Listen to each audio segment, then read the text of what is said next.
Out of nowhere, question of the week is going to my guy, Mr. Nitram. What is going on, bro? How are you? What's going on? Chilling, chilling. My question for you, sir, is you are a indie wrestler. You are a talent signed with TNA. You are happy. You are making minimum wage. You wake up and you just see the company that you work for looks like doing a partnership with a top dog company's major company, WWE. If you are this TNA wrestler who maybe gets one match a month, how worried are you? Um, I'm more worried at the fact that I'm not going to be part of the crossover more than I am stuck on regular TNA. But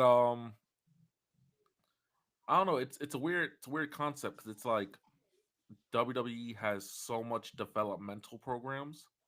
So that Right. for them to take in TNA, if I'm a low ranked guy in TNA, I'm not even in the same ranks as a developmental guy on ID or an Evolve or you know what I mean, like NXT, the Performance Center by itself.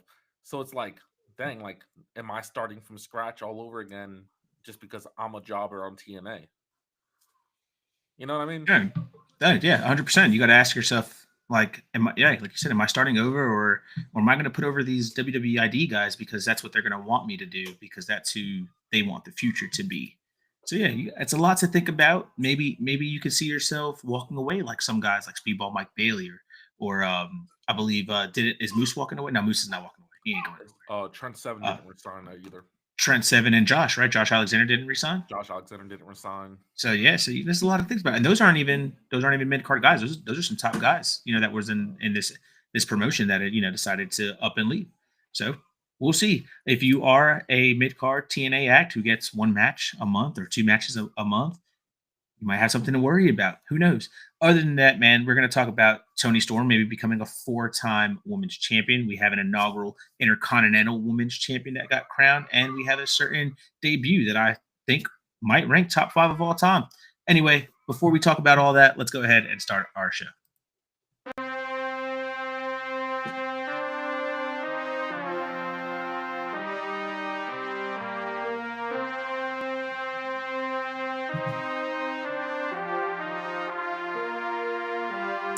Four sides of the ring, four sides of the ring. Everybody out here got an opinion, your ego should die in the ring. If the debate's getting heated, we heating, you know it's been fire in the ring. We them guys in the ring, leave with your pride in the sling. Four sides of the ring, four sides of the ring. Everybody out here got an opinion, your ego should die in the ring. If the debate's getting heated, we heating, you know it's been fire in the ring. We them guys in the ring, leave with your pride in the sling. Four sides of the ring.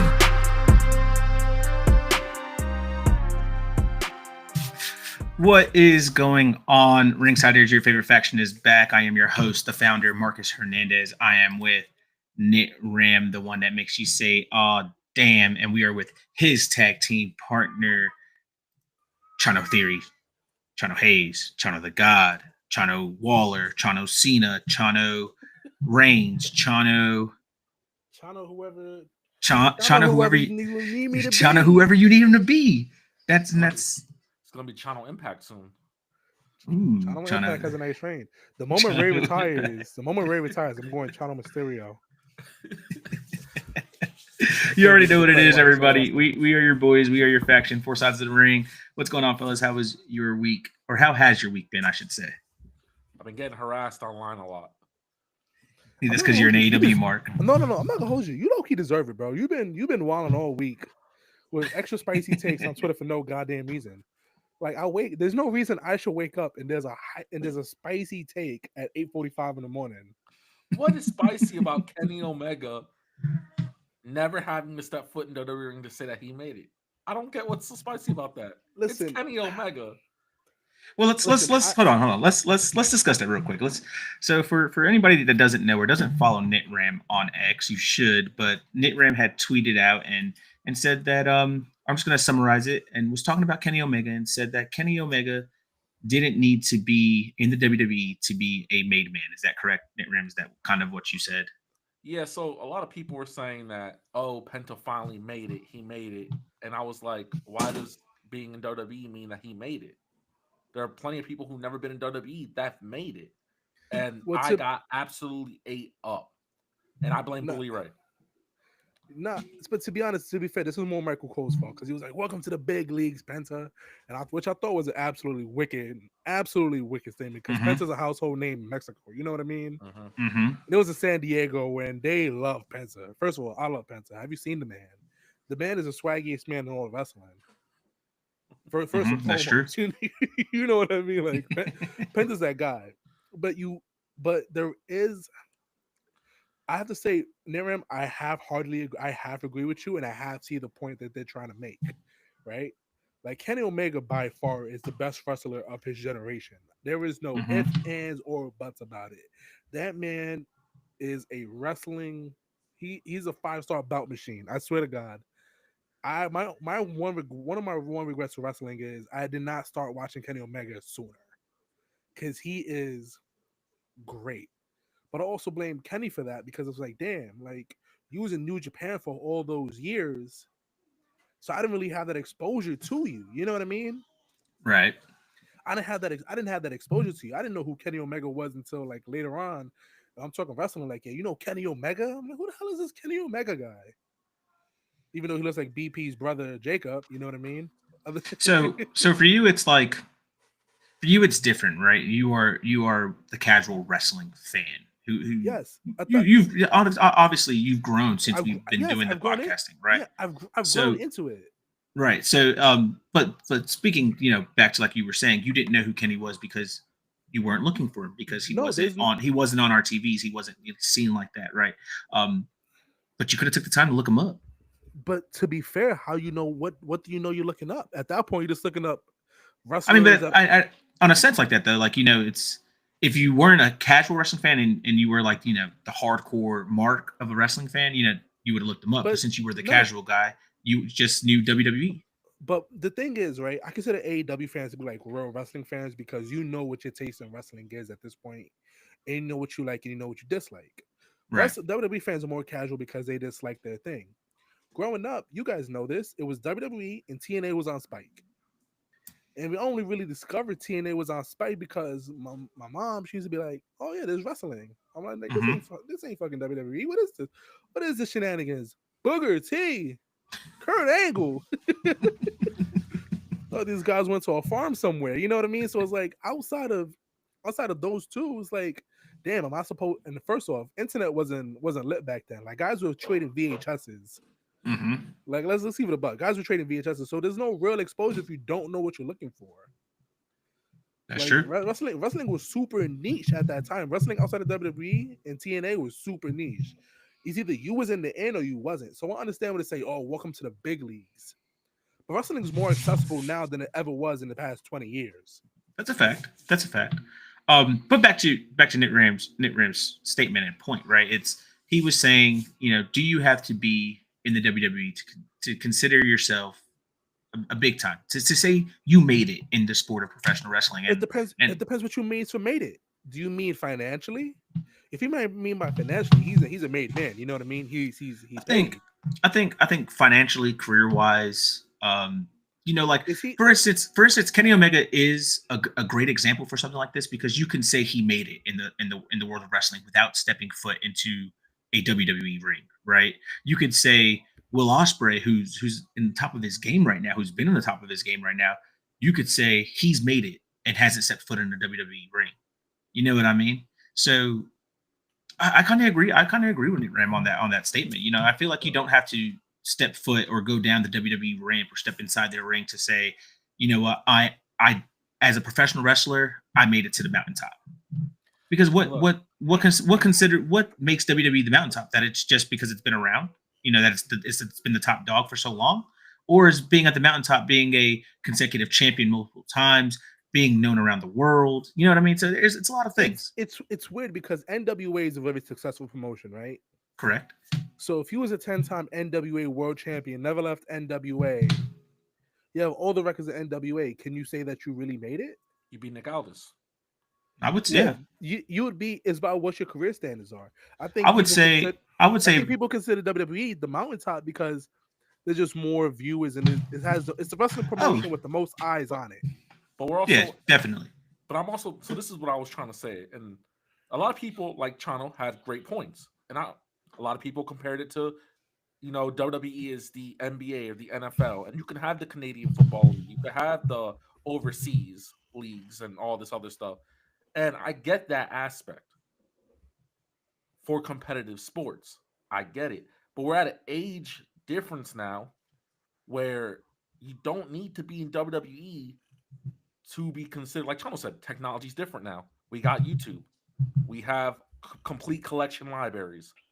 We have the internet. I mean, the internet just by itself. So when people were telling me, oh yeah, if Kenny Omega never stepped foot in a WWE ring, he would have never made it compared to someone. So when I brought up the example, I said, so what y'all telling me is Hiroshi Tanahashi never made it.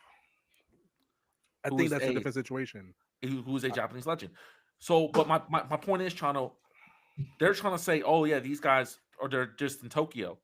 So why is it that, in a sense, you're saying that Enzo Amore main eventing Raw and one WWE pay-per-view is equivalent or more of than these guys selling out the Tokyo?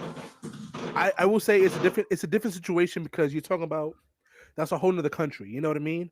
So Tanahashi and all those guys in New Japan Pro Wrestling that are native to the country, they have made it in a sense where that probably was their dream for professional wrestling. Was New Japan Pro Wrestling in the Tokyo Dome? You know what I mean? That probably was their dream and admirations. So Tanahashi is like that probably was his thing, and if it ever led anything else wise, that probably was a plus to it. Someone like Enzo Amore to a casual fan, yeah, you know what I mean. You remember Enzo? You'd be like, oh, big cast. With the leopard print, trust me, I was a big Enzo mark. I like Enzo. You know what I mean? So it's like, it depends what you're realistically looking at. Because now, let's start with the technology. Right now, if you have a Twitter account and you follow 2 wrestling pages, you can go down a rabbit hole and find every single wrestler around the world. You know what I mean? You can find your indie wrestlers. You can find the AEW, TNA, NWA, GCW. You can find every wrestling you're ever looking for. So it's different now. But Kenny Omega and the Bucks are the weird exception, are the exception to the rule. Is like, in order to be considered wildly successful or to be at the top of wrestling in general, that you did not need to step foot into a WWE ring. Swerve, Hangman, and all those other great talented guys, Hangman still has time to enter that conversation. Swerve became a world champion the moment when he left WWE, and Swerve has the potential to enter that conversation that he did not need WWE to become successful. But it's just a viewership thing. You know what I mean? It is 100%. Some people have never heard of Penta ever before this match. Mm-hmm. You have a lot of big people, a lot of big rap podcasting pages, a whole bunch of wrestling pages. Like, oh, does anybody have any Penta matches I can watch previously? Or like, I love his work. I want to see more of him. Then obviously people gave him the Bucks matches from All Out and that trilogy, some Mexico matches, but it's all a regional thing. Like, if you're a Mexican wrestler and your goal is CMLL or AAA, you made it the moment you made it there. You know what I mean? Right. But it's the same thing. If you're a professional wrestler and you make it to WWE, did you make it at that moment? No, you still gotta achieve other things. You know what I mean? There's so many wrestlers that have made it to WWE just to get cut. That's a fact. No, 100%. That's a fact. So it's like, what do you do at that situation? It's weird. I just felt like it was one at 10:30 in the morning. I'm not going. They came for me, bro. You bring it to yourself. You have a big arrow that says "Me AE Dub." If Bryan Danielson was never in the WWE, would you have considered him a mega star, mega wrestler? You know, that people considered him to be. I still don't, but I understand his greatness. Danielson is the worst example for me because I'm not a fan of his wrestling style at all. I understand his greatness and what he's done for wrestling, but I am not a Danielson fan in any sense of the word. I tell you what though, I like him whether like the Bluey Combat Club or the Death Riders, whatever the hell they're called. Okay, but before we leave, I just want to say, but also to prove a point, there's plenty of professional wrestlers who are highly successful who turned down these deals. And I'm not even talking about Kenny and the Bucks. Zack Sabre Jr. had his opportunity to be in WWE and said, I do not like that image of wrestling. That was not for his goal. And then you have American wrestlers whose goal is to wrestle in Japan. How many documentaries do we watch where they go, oh yeah, my dream was to be in Japan? No, I know. I believe you. You know why? Because they're on top of the fact they're wrestlers, they're wrestling fans first, and they understand that there's two special places right now, right? It's to wrestle in a WrestleMania and to wrestle in the Tokyo Dome. You know what I mean?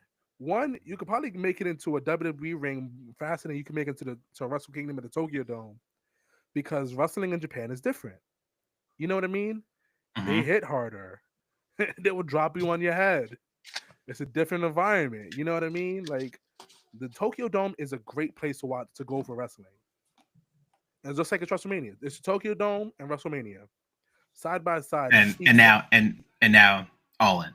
All In has the potential to go there. I remember I was arguing with you guys. I'm like, it's All In like the WrestleMania? He was like, nah, it's double or nothing. I was like, nah, it's All In. But All In does have that chance. That's true, 100%. Let's shift focus. We were talking about Penta. Let's talk about Penta, fellas. He debuted on Monday night on the second episode of Raw Netflix. What a debut! What an opponent he had. Shouts out to Chad Gable.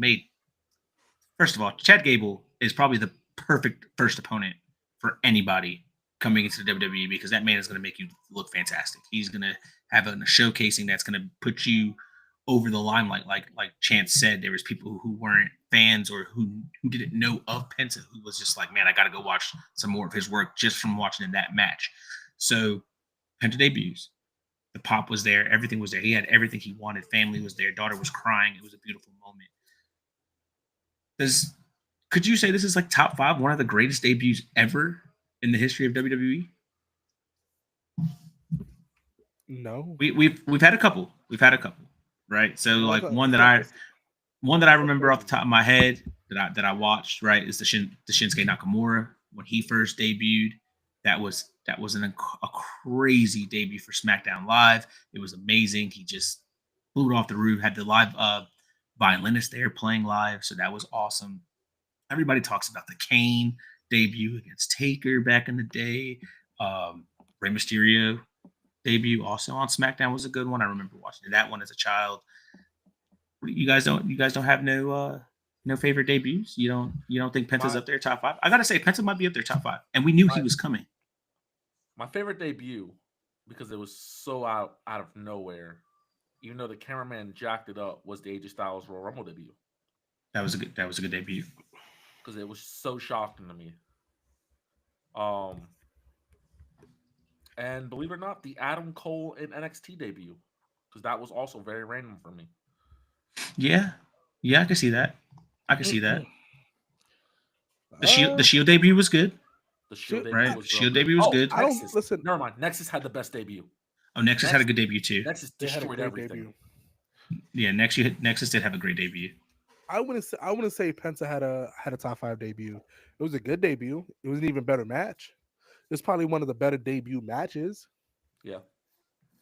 You know what I mean? It was a good debut match. They didn't squash Gable. It was a great debut match. They let my mans get away with a destroyer on live television. It was great. Mm-hmm. As a setup too, it wasn't even like a finishing move. He used it to set up his next move. Yeah. What a sell it was.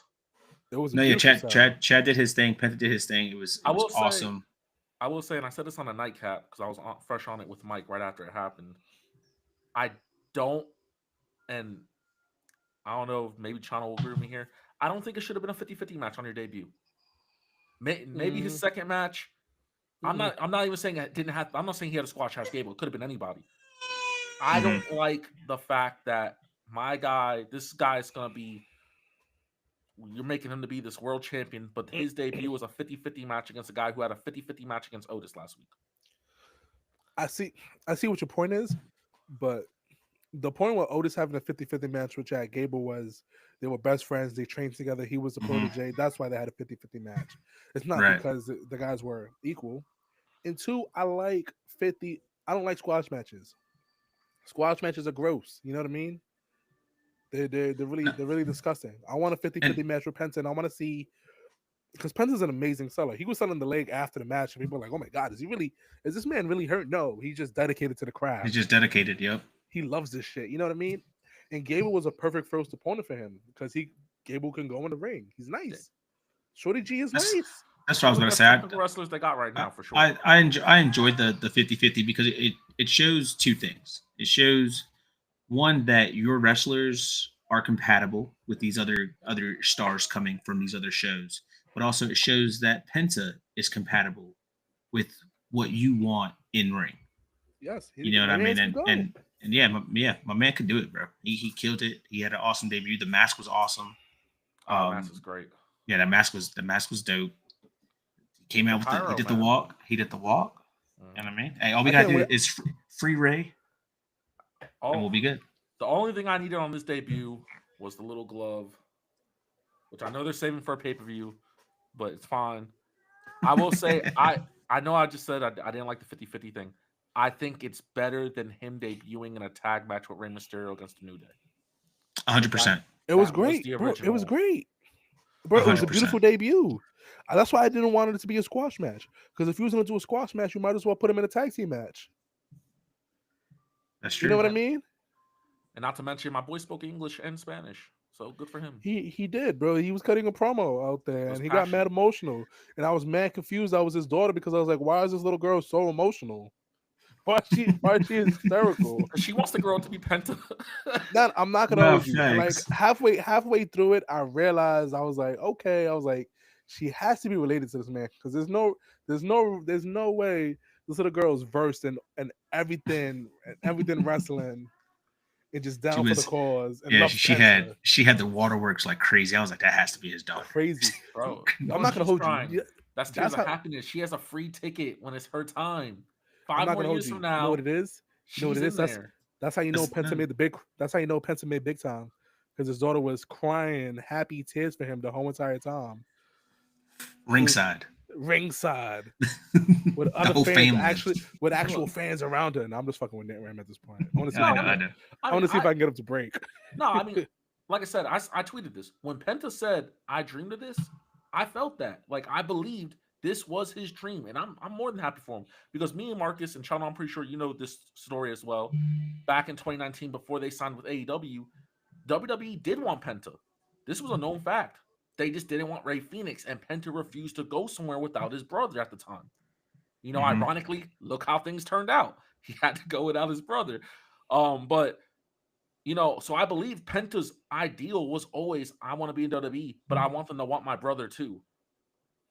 And at this point, you know, when they did want it, they kind of screwed everything up. But it all works out, you know. I mean, and you know, and at that time too, in the WWE's, you know, case in defense, Ray just wasn't ready yet. You know, he was still kind of fresh. He was still kind of learning the ropes, and you know, like somebody said, why would I have Rey Fenix when I have Rey Mysterio? And at the time, he wasn't wrong. But I will say though, I give this three months, guys, before Penta's absolutely doing nothing. He's just another Nakamura. There's a track record on luchadors that is not good in WWE. Another Andrade is what you're saying? I'm not gonna hold you. Yeah, another Andrade, another Dragon Lee, another Lucha House Party. I feel it. I have a button just for you. No, get it, Chano. Besides Rey Mysterio, name what? Did this say go away? No. Besides Rey Mysterio, name one luchador WWE has done justice by. Sin Cara, both of them. No. Hey, you know what? They could have done justice with the first one, but my man. Top 5 luchador of all time. If you look at top 5 luchadors of all time, Mystico for some reason is number 5. That man is still going. I'm not gonna hold you because he's nice, bro. What you mean? He's nice, bro. I seen Sin Cara, and when he popped up for AEW during the CMLL crossover, I was like, I know this guy. I'm like, damn, this way he's been this whole entire time. You were like, what the heck's a Mystico? No, it's actually mad funny because like when you see Sin Cara like come out and stuff like that, everyone's like, or Mystico, I should say, everyone's like, oh, that's the original Sin Cara. And I'm just sitting there like, no, that's the only Sin Cara. That other guy that they try to put in there. Wasn't it Conan? It was Conan, wasn't it? It was Conan, yeah. I think it was Conan. It was like, it was not. But you know what the issue was, right? The issue was back in the day with luchadors was Vince hated wrestling that wasn't his idea of wrestling. You Oh no, yeah, that's what I'm saying. Gotta shut up PCW at all terms. 100%. Bro, you know how TK loves all wrestling? Vince loves his wrestling. No, that's His facts. idea of what wrestling is. So now with H, now you have this opportunity to go make things happen. The issue is he's still not doing it. Nah, not really. You know Not why? with Because the little guys don't really sell. Everybody has the one person they love in the mask, and his name's Rey Mysterio. That's true. And that's it. The moment Rey's gone, people can open their hearts to another masked wrestler, which is gonna be Penta, because he's the swaggiest motherfucker on the planet. You know what I mean?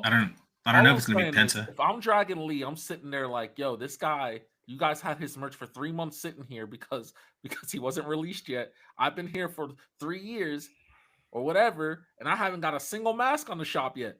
You know why? Because he should have said no to the LWO. He should have said no to the LWO. The criticism, it's not his choice. The criticism that people are giving AEW, like, why didn't Penta have masks on the shop? Why doesn't Dragon Lee have masks on the shop? It's literally he's not that guy. thing. He's not that guy. Honestly, I'm gonna keep it a buck with you. I don't know why they don't like Dragon Lee. I'm gonna keep it a buck with you. They moved my boy to the main roster for shenanigans. Bro, I'm not gonna lie to you. I was so hyped. All right, when like AEW had all 3 of them, they had the whole family: Rush, Dralistico, and Dragon Lee. The whole family. I was like, ooh. And then they added Andrade. I was like, oh, this faction's about to be lit. And then they all just started. And then they all just started going. Yeah. Then they jumped Dragon Lee. Then Dragon Lee left. Then Andrade was like, you know what? I really don't want to wrestle here with my father-in-law being here. I kind of want to go back and hang out with my wife. So Andrade left. Roosh, you know what the issue is? My dude, Roosh can't catch a break, bro. Every time he starts getting hot, my man gets injured or he gets suspended. He's like Bronson Reed, bro. Every time they find something for him to do, something happens. I'm not gonna hold you. Maybe America just doesn't know how to book luchadors. I'm not gonna hold you. That might be a fact. It might be a fact. Americans just know how to book luchadors, but that's honestly all it is. Bro, we only know how to book Rey Mysterio. That's it. Because he's from California. 1,000%. my man's finishers a San Diego area code. You know what I mean? It's a 619. That's what I'm saying, man. I won't lie. There was 2 names, guys, that people named that are technically luchadors. But I was like, but they didn't wear masks in their main run, so I didn't count it. But I told people they were correct. Eddie Guerrero, yes, they did Eddie Guerrero correct. Luchador, yes. And I don't consider Alberto Del Rio, Brick, had a great career. I don't consider Eddie a luchador because my man's combined luchador, New Japan shit, and American wrestling all into one. To me, he did when he was a Black Cat. Yes. So to me, he is the original. Like you see Kenny Omega, Will Ospreay, all these flashy motherfuckers. Even though Eddie was the first one, you know what I mean? It's like I don't consider Eddie a luchador, but I understand what you mean. Mexican wrestler and mask. Hey, Vince saw Eddie and was like, "Bro, you're a handsome fella, bro. Take that crap off." Apparently, that's what they said to Andrade. He was too tall, bro. He was too tall. He's way too tall. Yeah. He was. Bro, my man is 5'10". Imagine putting a mask on him. He's like, you're a cruiserweight? Yeah, what is wrong with you? You a heavyweight, my boy. Man. Mix it up. Let's move on. Speaking about heavyweight, let's talk about Chana's favorite almost winning never champion, Jey Uso. He's trying it one more time against Gunther. He's trying to get this. Wait. I have an actual question about Gunther. Go ahead. Can we admit that it was too soon to put the strap on Gunther? Could we admit that? I don't know if it was too soon. I think the storyline is just boring because he doesn't truly have a good opponent to put up against him. I think they didn't have any plans for this title, regardless who holds it. And, that might be a case too. That might be true, but can we just say my man's has been extremely underwhelming? But no, it has been. It has been, but only because it's only been underwhelming because of what they were, who he was like battling up against, right? So he became champion, who they bring in, CM Punk. And then he had to battle that storyline with CM Punk Drew that was on Raw and SmackDown. And now he's battling another storyline that's going to be Drew and Seth, Drew and CM Punk. Not to they mention, could have given him Seth. They could have given him Drew. They could have given him better people. They could have, but yes, I agree with you. They gave those guys CM Punk. You know what I mean? Listen, stop shitting on Damian Priest like he's not one of us. No, look, what I'm saying is it didn't matter. Seth's run with the title was kind of underwhelming, right? And he was the first one. But Damian Priest underwhelming. No, Gunther underwhelming. Whoa. That's true. Seth's title was only underwhelming because it lasted 3 months too long. He would have dropped it in January. all would have been right with the world. You know what I mean? It would have been like, this was a great reign. It got stale and lackluster towards the end because it was like, okay, who's he going to drop it to? And then he got hurt, and then he dropped his first title defense after when he came back from injury, and my man still missed time after that. That's true. Damian Priest, for all things considered, he had a good title run. That's true. Boring. Three. It was Judgment Day stuff. It was just Judgment Day stuff. It was boring. Listen, I'm not gonna hold you. Faction stuff is the best stuff. Sometimes. The same way I was over Rhea and Liv, I was over this at that time. I'm over Rhea's title reign. The best title reign since that titles came back was Drew McIntyre. 37 seconds. I'm not gonna hold you. Best title reign. It was exciting. Because it was beautiful. It was great. Let's just jump to the chat. Rick 8-Bits in the chat. Rick, we're going to talk about the WWE TNA announcement a little later in the show. He also said Vince didn't understand luchador wrestling, but he also says Raw has better storylines without Gunther. Yes, bro. The only thing I have to say about that was Gunther didn't even appear on the Raw's Netflix episode. Nope. My man's was a no-show. Promo video. Your world champion, the man that's head and shoulders above everybody else on that roster, doesn't even pop up. He didn't even have a title match. Rick just said it. He said it. Gunther is your Raw champion and has not been in your opening segment, nor match, or main event since Netflix. And I'm not gonna hold you, bro. Jey Uso is the biggest babyface on Raw, and they can't even get the crowd to give a fuck enough to boo Gunther. You know what I mean? Yeah. And Gunther's been shitting on Jey Uso just like Martin does every single time we talk about Jey Uso being a tag team wrestler, not that guy. Yada yada yada, and people were like, "It was just confirmed," and people were just like, "No." You know what I mean? Brendan, the guy is also in the chat. He says, "What's up?" Mike also says, "What's up?" Brendan says it's because Gunther is going to SmackDown. He's not going to SmackDown. I doubt that. I'll tell you right now, if Netflix got Gunther on Raw, USA got to start fighting back somehow. There's no way SmackDown gets the Wyatt Six and Gunther. You know what I mean? That's just mad disrespectful at this point. True. Plus, I don't want to see Cody on Raw. Well, let's jump back to the initial question then. Do you think your guy, the almost winning non-champion Jey Uso, can finally get his hands on some gold to solidify his solo career? Let me hear those thoughts, Chana. I hope so, because I'm over it. I'm done with Gunther shit, but WWE hates me and they hate how I book things, so they're gonna have Gunther win and hold them for another 7 years. You know what I mean? And they're never gonna build a good story around it. I hope Jey Uso wins. Listen, Jey Uso would have a perfect title reign from here to WrestleMania. 4 months, in and out, progress the bloodline story on its own. Because what's the next step for that outside Rock? Because it don't look like my man's wrestling at Mania. Mm-hmm. You know what I mean? The bloodline story has to end eventually. You get Jey Uso winning the world title. Roman's a little jelly. Start showing his ass. And then you can get Gunther and Goldberg at Mania. You know what I mean? Because I swear to God, we see Gunther and Goldberg at Mania for the strap. I'm missing that match. Margarita match. How about you, Nitram? I know you're quick to say Jey Uso is a tag team guy. He's always going to be a tag team guy.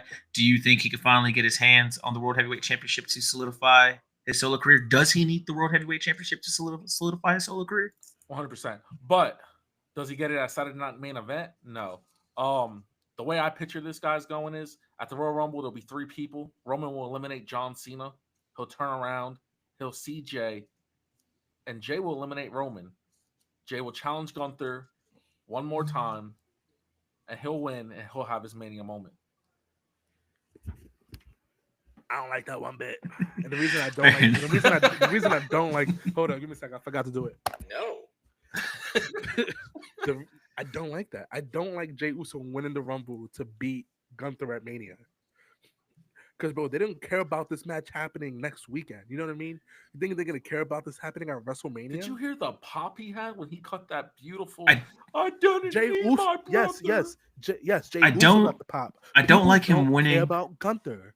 I don't like him winning the Royal Rumble. I don't like that either. To me, that's a Rumble winner. I wouldn't mind him winning the Money in the Bank because he was so close last year, and it just, Drew did his thing as Drew does. maybe we could watch him win the Money in the Bank. That's and- my theory. Get a That's title that way. And then he That's doesn't my- cash. He's not successful because not successful. I mean, no, but you could have in the world of wrestling, Gunther drop the title to Goldberg at WrestleMania, and then have Jey Uso cash in. hey, Jey Uso is gonna cash in on the you will follow on Roman Reigns. But he's not looking. Now, honestly, if he doesn't win that Saturday Night Main Event, which he probably won't, the Money in the Bank is a great Money in the Bank is good. idea. Money in the Bank is good. Roman has a title match against whoever the world champion is at the moment. I doubt they Mhm. give us Roman and Cody on anything other than the Mania. You know Right. what I mean? They just don't do it. So whoever the world heavyweight champion is, Roman has a match. Roman loses the match. Roman goes on a post-match tirade, beats the ish out of his opponent. Then you hear is Uso. And you got people getting out their minds. He comes in, cashes in, then you progress the bloodline story. But it would be nice to have him win Saturday Night Main Event. It would be nice seeing Goldberg costing Gunther the title, setting that up. Because I'm not gonna hold you. They don't really have a plan for Gunther to defend his title at the Royal Rumble. You know what I mean? They don't. There's no prospects. I'm at the point where I think I'm at the point where I think Gunther's just gonna hold the title to Mania. I'm telling you. There's nobody, So Hugh says Hugh also says Jey doesn't need the Rumble win. He says winning the Money in the Bank opens up another opportunity to make money off of some merch, and I agree with him. So Brennan, you are right. Money in the Bank is after Mania. We're just talking because I think we're all in agreement that Gunther's holding this title till WrestleMania. He's not dropping it to anybody anytime soon. Well, I mean, yeah, I don't think neither one of us do. I just think creative is bad for him right now, and I don't want to say that it was too early to put the title on him. I don't think it was too early. I think it was the perfect timing. It's just like I said. I think he got wrapped around all these other good storylines that they had for Raw, and they just forgot to focus on their focal point, which was their main champion. Wait, so I got a question. So if he can't compete with these other stories, is he really an elevator? Or is he out of his depth? Because when he was the mid-card champion, well, it's hard. He made things feel important, like it was a big deal. But now right, he was a mid-card champion going against mid-card guys, and now he's a top guy champion going against mid-card guys because all the other top guys are fighting each other on their own solo storylines. To be fair, I think he's actually fighting the same people. It's Jey Uso, Sami Zayn. It's the same people. It's his last couple opponents. It's so mid-card guys. I'm not gonna hold you though. I feel like he's just not an elevator. He's talking about making the title feel worthy. That was his whole spiel to winning the strap.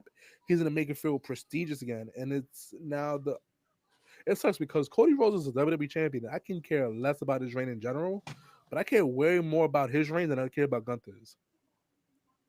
Like, I don't care about Gunther. I don't care about Gunther at all. I don't care if I don't see Gunther on TV, but I do want a whoa. You know what I mean? You gotta hit that whoa. Let's move on, fellas. We crowned a new champion on Monday. It was a really good match. Really good match. We crowned not just a new champion, an inaugural champion, and Miss Lyra Valkyria becomes the inaugural WWE Women's Intercontinental Champion. Fellas, is it too early for the rookie to have such a prestigious title right now to make history, to write her name in history books, or do you think it should have gone to maybe like to Dakota Kai, the veteran who's been putting her back for the company and just been doing everything that they asked her for? Nick Ram, how do you feel about this? Nah, it was the right choice. From those two women, it was the right choice. The Intercontinental Championship is a workhorse championship. Give it to a woman who's considered to be a workhorse. They like Lyra. She was in the finals for the Queen of the Ring. You know what I mean? Like, she can't keep coming up short. As far as Dakota goes, like, in the aspect, everybody was like, oh, Dakota would have been a perfect pick. I get that. She's earned her her due and everything. But look at her track record also. Dakota's a very injury-prone superstar. She's high up there in her 35s, which isn't old in wrestling, but she's getting to that age where you start slowing down and you start projecting where you really want to go. And I understand that, but my whole thing is... Talking about older wrestlers? Hold on. My whole thing is you don't want to put the belt on a Dakota Kai and gamble with the fact that what if she gets hurt and the first title what if she's a Finn Balor? Best way to put it. What if she's a Finn Balor? Oh, she won the belt, the very first one, has to vacate it. You don't want that. To be fair, that's the reason why I put the title on her. As you clearly said, she's an older woman now. Her bones are very brittle and old. You know what I mean? The only reason I like this, and I don't care for Lyra. I generally don't. Something about her wrestling just makes me go, man. The only reason I like this is because this shows me that when Roxanne goes to the main roster, they're going to strap the rocket on Roxanne's back, and that's the only thing I generally care about. That's the only thing I got out of this was like, oh, Roxanne is gonna eat on the main roster. It's gonna be glorious. But other than that, I think it should have been Dakota Kai. I think Dakota Kai should have held it for like 2 months. You know what I mean? Because Dakota was going through the subliminal messages on like social media, like previously, like never having an opportunity to prove herself, this, that, and the third. And I feel like putting the strap on her would have given her the chance, one, to show that she does belong, and two, that she can generally hang. You know what I mean? That she's worthy these opportunities. Lyra's gonna be in that women's division around for the rest of her career. You know what I mean? Lyra is a good wrestler. She doesn't do it for me per se, but she is a good wrestler. She has proven herself. I feel like Dakota is a lot untapped. Same thing with all the other wrestlers. Like the moment they start getting going, start being something good, they get hurt, and then it kind of slows them down, return and whatnot. Right, 100%. And a lot of people got to just take in counter. You know what I mean? Like, who did Dakota beat in her career versus who has Lyra beaten in her career? Right. First off, in instance, Lyra's beaten the man, Becky Lynch, 1-on-1 in the ring. You know what I mean? Can Dakota Kai say that for herself? Can she say those things? No, possibly not. You know what I mean? Ever is probably can never say that because we don't know if we'll ever get a Dakota Kai versus Becky Lynch, and if we do, it's probably going to be Becky Lynch winning. So, yes, definitely squash match. I think this was the perfect call, and it's a fresh title for the women's division, but not a fresh title for just wrestling in general. But it's fresh. She's new. Like my guy Hugh said here, listen to the pop. The fans didn't pop for Dakota. Lyra has that Becky Lynch rub. So, and she has the reaction. Fans like to see her. So I don't even think the rub is a real thing. You know what I mean? That happened like nearly a year ago. I don't necessarily think it was the rub. You know what I mean? And one, I don't like the mid card titles in the women's division because I really thought about it. The moment you add the mid card division in the women's, you cap your main eventers for your women's division. You know what I mean? Raw has about 3 women ready for the main event picture. Rhea, Liv, Nia, if she stays over there. Io Sky. Io? Kyrie say. Kyrie can work. Kyrie can work, but she hasn't shown it on Asuka when she returns. Oh yeah, Asuka when she returns. Yeah, when she returns. We don't know how far Asuka is. Kyrie saying, can she work? Yes. But WWE is more than just can you work. Is can you make people care about you, give an F about you? You know what I mean? You could be the best wrestler in the world. You could be pound for pound the best wrestler to ever grace this earth. But if you can't make people care about you, there's nothing you can do about it. There's nothing you can do about it. You could be the worst wrestler in the world, but if you get people to care, they'll throw the strap on you. Look at LA Knight, perfect example. Look at Trick Williams, perfect example. Whoa. Leave. Come on, why we gotta? No one had to attack LA Knight. He's not on the main roster. Trick Williams is NXT. Listen, if Trick Williams made the main roster and he beat Cody Rhodes to the strap, bro, it's going to be incredible. I'm not going to hold you. If Trick Williams came to the main roster, paying Cody Rhodes clean as a whistle, I promise you, Martin, it will be me and you with the pitchforks. I'll be there with you. My man's is on NXT. Let him live. Let him live. Facts. Nah, not too much soon. Maybe I'll say he practically tweeted it, bro. He's gonna be in the Rumble. He wants to know if they would have put the strap on Dakota Kai, would that have been enough to elevate her in her career? It would have given her the opportunity to see if she deserves to be in a higher stage, or whether she belongs right exactly where she is. Valet for the other two women. You know what I mean? And Right. the only way you're gonna figure that out is if you put the strap on somebody and be like, all right, let's see what you do. You know what I mean? Because this is a mid card. This is the mid card title. I'm not telling her to go pin Rhea. You know what I mean? Like that's crazy. With that being said, then Ram, do you feel like Dakota Kai has reached a crossroads in her career? Do you feel like she's done, or do you think she has like an untapped potential that she hasn't gone into yet? I think she's great for these younger women in their 20s. She's great as the way Natalia was great for Charlotte Flair, the way Natalia was great for Bailey, the way because yes, Natalia's a seasoned veteran, respectful way of saying it now. But when these girls were coming up, she was just the veteran. And we were like, oh, she's so much older than them, but it's getting to that point where she could be that person. You know what I'm saying? She could be their look, you guys are gonna come in the ring, I'm gonna show you how to work. She could be Dolph Ziggler for these girls. And I mean, there's nothing wrong with that. It's different for the dog. It's different for the dog because I feel like that's Natalia through and through. You know what I mean? I feel like the code is in a perfect state right now where she needs to figure out if WWE is the place for her. You know what I mean? And I'm not talking about just from a title perspective, just in a opportunity perspective. You know what I mean? Right. To get the chance to like go reset with no expectations and go out wrestle and see where you truly belong. I feel like that's exactly what she needs Because because gonna she's pop in Japan. anywhere. You know what I mean? I wish that they would send her to TNA for like a year and just let her get all those reps in. You know what I mean? Wrestle week in, week out, and see what's really going on. Because you have a lot of women on that roster on both SmackDown and Raw who are not wrestling weekly. That's I true. remember the last time I saw a Zelina match. You know what I mean? We want Zelina. I don't want to. So that's the thing for the women. That's definitely thing for the women. The opportunities for women are few and far between.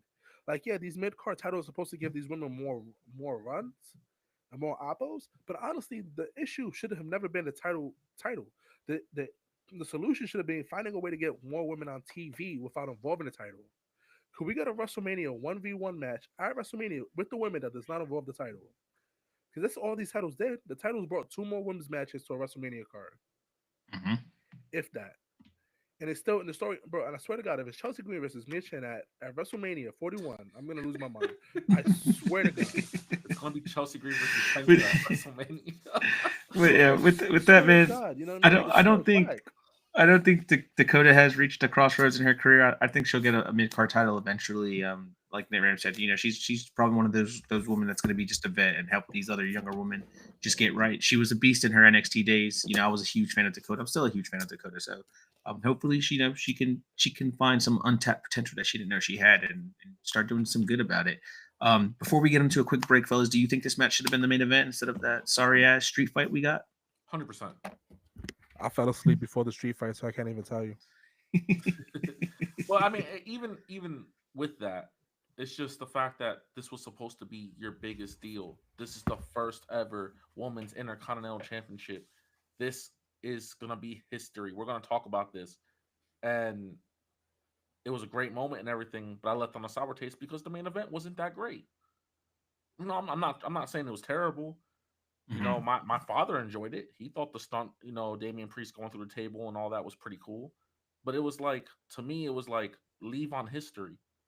Why have history? You open the show with history with Penta's debut, leave with history. They're clearly not playing their 2K game because you have to balance out in GM mode. You have to balance out to make it a good booking. And they got poor finisher. That's what they got. That's what they got. Poor finisher for Triple H and Raw Netflix episodes. You know what grinds? Damian Priest won that match, right? Yes. You know what grinds my gears? Could we start giving Finn Balor some goddamn W's in this bitch? My man's had the least amount of wins in 2024. My man's was a liability. Can we give my man's a couple wins this year? Tag team champion, Chano. Yes. That's wonderful. I love that for him. I want to see my man's win some singles matches. Jesus Christ. Let's take a small break. I want to support Finn, but I can't support losers. We'll be right back. Dive into a world where every pinfall, every suplex, and every promo is celebrated in fashion. From the legendary 3-count trivia to the iconic bad guy wrestling, we've got the latest gear to elevate your wrestling wardrobe. Show off your passion for the squared circle. It's not just clothing, it's a lifestyle. Come shop with us and unleash your inner champion at foursidesofthering.com. That's foursidesofthering.com.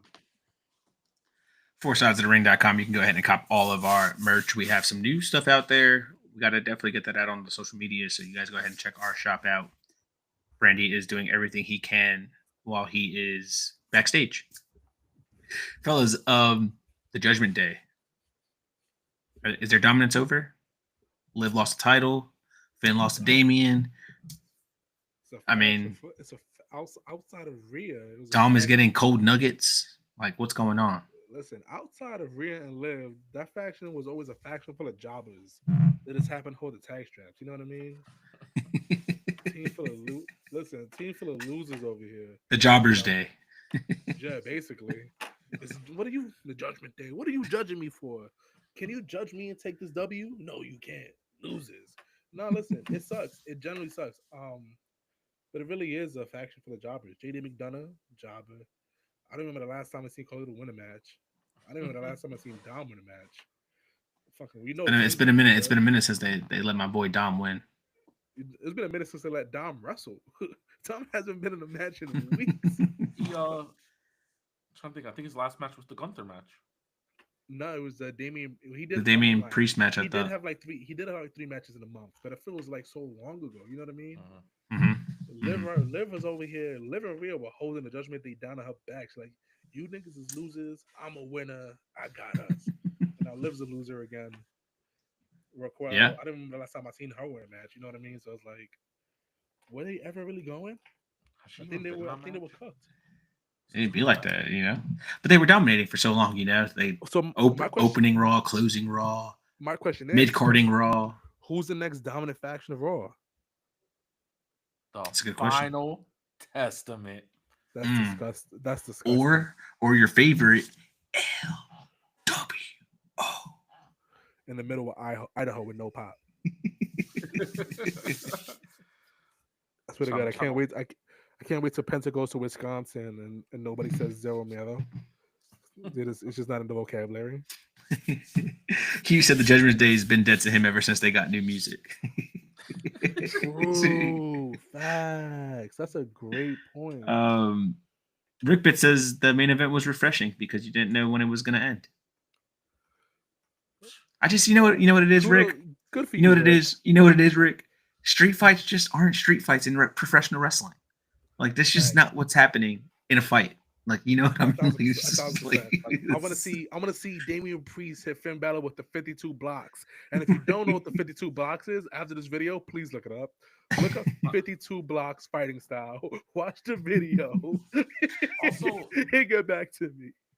Also, there was just like it was this weird pacing, man. It was like Finn got beat up on a stretcher. 3 minutes later, this dude's hitting a coup de grace, rolling around. I'm like, bro, this guy was on my dad. My dad literally said he has a neck brace on. And I was like, but dad, it's okay. He's still selling the neck. And my dad was like, this doesn't make sense. Why was he on the stretcher in the first place? I was like, I don't know. Concussion protocols. Listen, wrestling doesn't need to make sense. But yes, it's 2025. Let's make street fights weird again. Right. Yeah. Let's just. Could we bring some foreign objects like I never usually see? Oh my God, it's a table. Whoa. Right. Oh girl brings a brick. You know what I mean? Like I don't want to sound like Nitram because the IWC is just going to come for us in our podcast. But like you see what my guys over there at AEW are doing: screwdrivers, scissors, swords, freaking chainsaws. They got it all. A bed full of nails. A bed full of nails. Like you know what they gave us? You know what they gave us in NXT? Suffocating each other with plastic bags. I mean, facts. Bro, you saw what they gave us in NXT? They gave us Barbie heads. You know what I mean? Barbie heads on the floor. The brutality. I do. Yo, if WWE wants to get ghetto, bro, if WWE wants to get ghetto with it, and you want to be corny and cheesy for kids, they better bring out the Legos. You know what I mean? Just empty a bag, Lego pieces. And hit somebody with it. Oh my God! Could you imagine, bro? And if somebody starts bleeding over the Lego pieces, Started bleeding over the Lego pieces. Start bleeding over the Lego pieces. Oh my God, the brutality over the Lego pieces. The guy just cut himself up. You know who's being brutal though? My guy Ethan Page on NXT, breaking jaws, breaking arms. He's doing some crazy stuff. I'm not gonna hold you. That man is a criminal. But yeah, that's my only thing, Rick. It's just like street fights aren't really street fights, and I get it. It's wrestling. It's not meant to be real or whatever the case might be about it. But it's just, I don't know. It's just street fights are childish to me when it comes to professional wrestling. They're just a little childish, and that's all. It's entertaining, yes, but childish all in the same sense. NXT fellas, I had a scratch on my head because I just didn't agree with this call. I get it, but still, it was weird, and I like Shotzi. I think Shotzi's cool. She's awesome. Shano is not a big fan of her, but I don't think she should have gotten a dub over Stephanie Vaquer. Even if it was like a minced of a Stephanie got distracted and it was a roll up from behind. Shouldn't have happened. She got hit with the title. Oh, well, distracted, hit with the title, right? Then the roll up, but it shouldn't have happened, right? Like, I don't think Stephanie Vaquer's first loss in her professional career in WWE should be to Shotzi Blackheart. And no disrespect to Shotzi. Nah, you should have gone Shotzi. Uh-huh. He hates Shotzi. Marcus hates green-haired woman. No. You gotta take a step. We gotta take it one step further. Marcus hates women. I mean, you're right. No, but it's like just clip that. It's just like you know what I mean. It's. I said this last week, right? I thought NXT was just. We talked about Julia getting the title, right? And I said, oh, NXT is about to set the standard for their women. About to set the standard for their women. And then you give me this ending.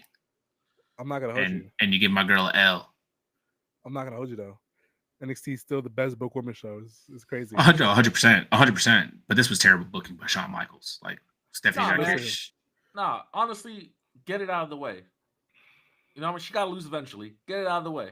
She could lose eventually, but not to Shotzi Blackheart.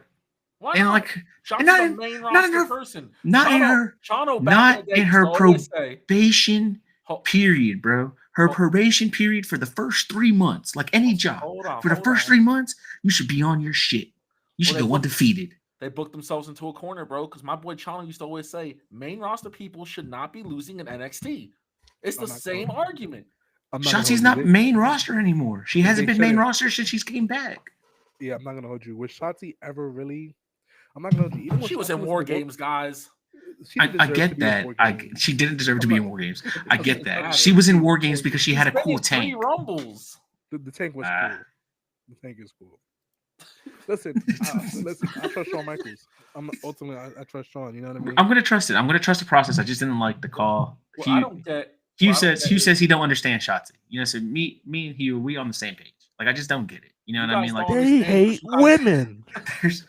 There's a whole roster full of women that Shawn Michaels could have chosen. And he could have gave to somebody from Fallon's faction. You know what I mean? From Fatal Attraction. Could have gave one of them to one. So you're telling me you're more okay with Jasmine Nix? Okay. Stephanie Vaquer? Or who's the other? Not Corey. Twitter would have killed her.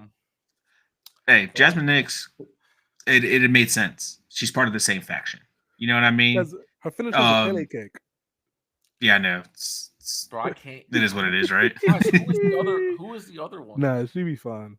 I would say Brendan. JC Lane? JC. Yeah. JC Jane's awesome. But no, JC Jane's good though. No, I'm not gonna hold you. To be completely honest with you, JC Jane would have been a good name to lose to. Nah, Shotzi's fine. Shotzi's a fine name to lose to. No, it's not. Shotzi's clearly not in my book. Shotzi's only clearly in NXT to like rehabilitate. It's not okay when you're losing to jobbers. I'm sorry. Bro. Marcus, watch that match, but play some Green Day in the background and you get it, bro. I'm not gonna hold you. This just sounds crazy. I feel you, but Shotzi's a good choice. I know. Yeah. You're gonna see this on Twitter in a couple days. It's gonna be a clip of Marcus's face. Marcus hates women. 4 sides of the rings. The one brother hates WWE, and the other one just hates women. Oh my god! And then just put a little halo above my head. Yeah, no. It's. Oh man! All right, fellas. Let's talk about Fraxium, because these guys are God. not only can they get squashed by Obafemi week after week and still defend their titles and win the same night. Nathan Frazier got squashed and defended his title and still won the same night. Right? These guys aren't losing the titles. So we gotta do. There's two things. You either call them up and they drop them, or they just drop the titles, or they vacate them.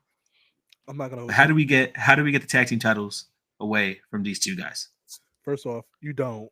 You never take the straps off them. Two, you never put them onto the main roster because I have zero faith in Triple H's tag team division. Save them while they save them in NXT, please. And three, why ever have them lose? They're the best tag team in wrestling today. So interesting enough, on that fact, you had DIY watching them, and DIY was like, "We're 2-time NXT Tag Team Champions." Like, if any of that actually mattered at this point, it makes me think they're gonna add NXT back to Survivor Series. I think these two will have the titles all the way until then. I don't like Channel said, why have them lose? Bro, first of all, because OTM is the shit. That's why. No, and shout out to them because I didn't think they had it. They had a great match. Yeah. OTM's come a long way. Bronco and Lima, they look great. I wasn't with Out the Mud, but now I'm out the mud. Are you in the mud?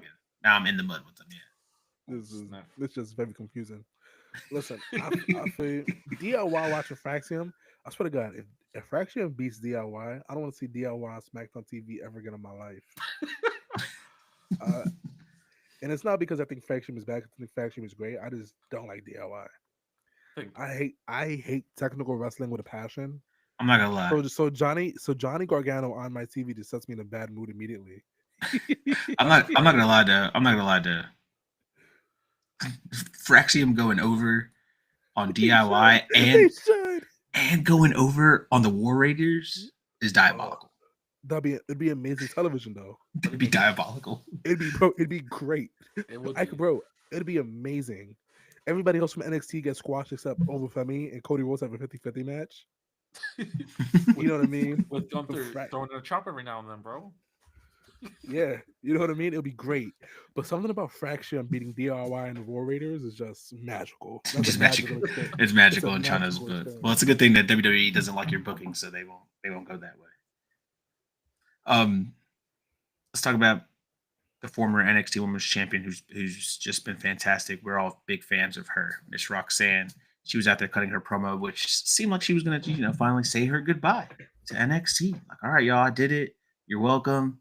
But you ain't about to see me no more. I'm done carrying this company. I'm about to go to main roster. But she gets interrupted by the one and only Bayley, who's one of the long. I think she's one of the top 5 longer training NXT champions ever too, right? She's up there. She was only in NXT for 10 years. I'm just joking. She's gotta be. I don't say they kept leaving her back there. She's gotta be. But she goes out there, and now it looks like Roxanne and Bayley's about to have a matchup. Is this something that you guys are interested in seeing? Oh, 100%. 100%. Roxanne already planted seeds that she was going to face Charlotte months ago, if you guys remember that. I'm better than Charlotte Flair. Roxanne is now going to be in a feud with Bayley. She's going to get called up. She's going to win the Rumble. Y'all can keep saying, I keep saying it. And when it happens, y'all going to go back and clip all this. She's going to win the Rumble. First NXT person ever, man or female, to win the Royal Rumble. She's going to kill the 3 of the 4 horsewomen. Okay, because the 4th one, she CO. No, she's gonna go. Then she's Roxanne's just gonna go jump ship because she's a prodigy and can do whatever she wants. And that's what's gonna happen. Or I'm just joking. And now with all the news we got, Roxanne becomes TNA Impact Knockouts champion. Huh. I'm not gonna hold you. I hate all of that. Damn, for a tag team, you guys just hate each other. We're Fraxium. Over the bar. Do it, Channel. Come on. Yeah. Nah, I'm gonna keep it with you. I hate every single bit of that. The only thing I do like is Roxanne winning the TNA Knockout Champion, but she's going main roster, and TNA is clearly an NXT thing. But I got a spicy take. Mercedes has been replaced by Bianca Belair. But Bianca's a new full fourth woman. I mean, she definitely passed the torch to her, 100%. Oh, she passed the torch to her, but ever since when Sasha left, it was undeniable that Bianca stepped up and took her place as a top 4 most important woman on that roster. Which is crazy because it should have been Asuka. But Should have been Asuka. But But they then they just disrespect my girl like every time. It's it crazy. should have been, but you still got your 4, you still got your original 3, and then you add Bianca to it, and there goes your 4 horsewomen. Honestly, True. and truly. Okay. Well, we'll see. I'm interested I'm very interested in the Roxanne versus Bailey matchup. With all this being said, fellas, and the tremendous career she's already had in NXT, where do we rank Roxanne Perez amongst the top talents in the women's division overall, I mean, solid. What's she like? 22, 21 years old? top 10. 23? top She's 10. Never says top top 10. 10. Top 10. Top 5? Top 5 is. I don't want to be that lenient. All right, cool. Because she was my number 3. I didn't say where she ranked. I was in my mind. I was like Charlotte, Bianca, like Roxanne, and I'll start thinking of everyone else. And I was like, just say top 10 because they're gonna judge you. Really? I'm not gonna You think Roxanne's better than Bailey? At the during moment, Bailey's yes. time at NXT? Yes, she was younger, way younger. I'm not talking about their time. I'm talking about women's roster completely. I'm talking about women's roster right now. Where are we putting Roxanne Perez? Top. He had to change that. He's all right. Not top 5. Not top 5. Not top 5. That's me being overzealous. We already know Nick Ram's. Real answer. It's 3. So Nah, I think top 5 is appropriate. If you're talking about fully healthy and competing right now, you're top 5. I think she's probably 5, 4 or 5. Okay. If you're talking about completely healthy at the moment, she might be number 3 on that list, or number 4 on that list. But overall, 5. Charlotte Flair's injured, and she's still my number 1. You know what I mean? It's probably, what is it? It's Charlotte, Bianca. You got Bianca, Stephanie, Julia, Roxanne. Rhea. I got Roxanne over both of them. I think Roxanne's better in ring than Rhea is. Io. To be honest, Io has to show me something. I like Io, but I think Roxanne is better than Io right now. Marcus, why are you ranking her? Why are you ranking her? Marcus is like, yo, she right behind Zelina Vega at 27. Whoa, what you talking about, bro? Zelina is on a different level, bro. She's on a different list in my book. She's number 1. No.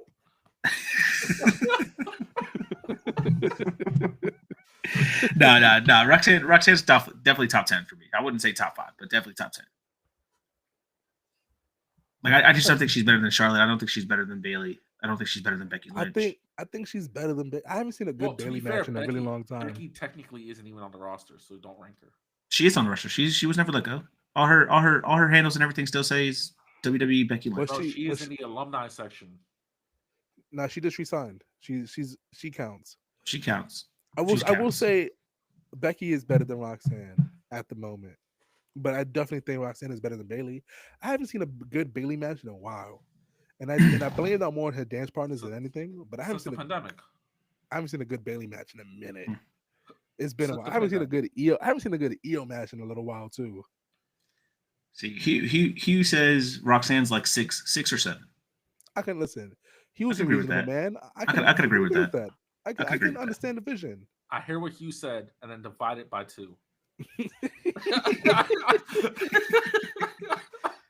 top three for Nick Ram. Let's go ahead and jump into a quick break with our guys over there at SeatGeek. What's up, my fellow bad guys? Just when you thought we were down bad, Brandy's here to pick us right back up. Thanks to our partnership with SeatGeek, we got good seats and great prices. New users can score a fantastic $20 off their final ticket purchase by using the exclusive promo code 4SIDESOTR at checkout for any event.